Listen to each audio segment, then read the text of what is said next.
Erin Molan, Australian journalist, does a fantastic job here of calling out the hypocrisy of all those who are calling for a ceasefire, as she says, before Israel even put boots on the ground, when she's correct about that, for the sake of goodness and of saving Palestinian children.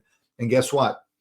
She shows them exactly where Hamas stands now during the ceasefire, in just going right back into war and bringing more death upon their own people.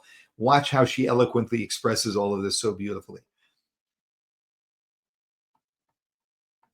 To all those who have spent the past 15 months calling Israelis, Jews, and really anyone who condemns terrorism, baby killers, war criminals, committers of genocide, to those who started demanding ceasefire before an IDF boot hit the ground in Gaza, before the blood had dried on the bodies of all those slain on October 7, to those who marched on Western streets only for Palestinian children, whilst ignoring the plight of the Israeli ones being dragged into tunnels by terrorists, of course not to mention all of those murdered. I'm talking to you here. I'm wondering if you managed to catch any of Hamas leader Khalil al-Hayya's words overnight.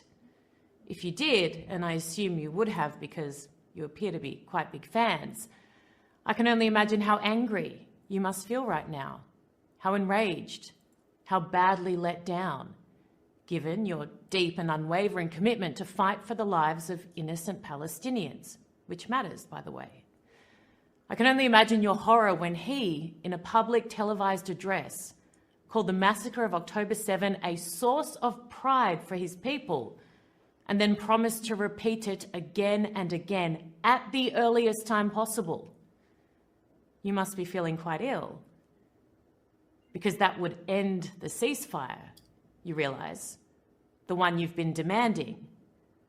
And not only that, given what's happened over the past year and a bit, the immense suffering and loss on both sides of this war, the thought of it happening again must feel horrific to you.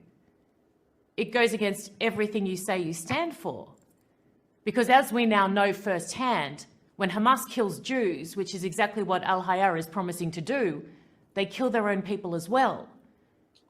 Even if you want to keep blaming Israel for their deaths, which is utterly ridiculous, but even if I can't budge you on that, it doesn't matter. If he has his way, if they repeat October 7, babies in Gaza will die again. As human shields, as collateral damage, as casualties of a war Israel will need to wage again to get whatever hostages are taken back and to curb the bloodshed. It'll be Groundhog Day. So regardless of where you apportion blame, babies in Gaza will die if he has his way. So where are you? Where are the condemnations? Where are the hysterical marches? I mean, I'm just going out on a limb here, but this leader sounds seriously genocidal. I mean, he's definitely planning to commit more war crimes. He's not being subtle. I mean, he's telling us directly. Where are all the protectors of Palestinian babies now? They need you now. Where are you? You've gone missing. I thought you cared. But you don't, do you? Otherwise, you'd fight against the real enemy of every single child born in Gaza, and that is Hamas. Prove me wrong. Here's your chance. Show that you are motivated solely by the welfare of innocent children. Tell him loudly, no. Tell him his own people have suffered enough, let alone the Israelis. Tell him you will not stand for it. And if you don't, know that you have been completely exposed for the frauds that you are. That you are against Palestinian deaths only if you can blame Israel for them. But an inside job, no, that's fine.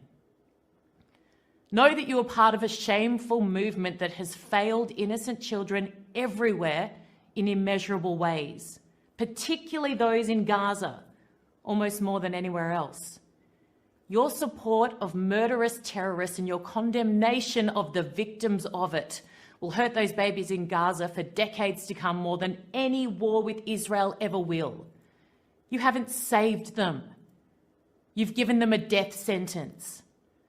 As long as Hamas rules Gaza, generation after generation will suffer and die for their cause, with or without Israel's involvement. So I repeat, where are you? Your silence is deafening. Your voice was so loud before. Ceasefire, ceasefire. Why aren't you screaming that at him? He's just promised to start it again. We all know why. You've been exposed. And your failure to act now when those little Palestinian babies need you most is all the evidence we need. Prove me wrong, I'd love you to. Condemn him, the leader, and the death curse he's just put on all of his people. I know you won't, by the way. I do. But at least, maybe now, more of the world will realize that too, and see you for exactly who you are. Not the human rights activists and empathetic heroes you pretend to be, but the dangerous fools and the complicit cowards you are. Bravo, Erin, for calling out all of the hypocrisy. It's just astounding, and there is silence where people should be speaking up. It's important that this hypocrisy is called out, that we all hear it loud and clear, and that we become emboldened to the face of these hypocrites.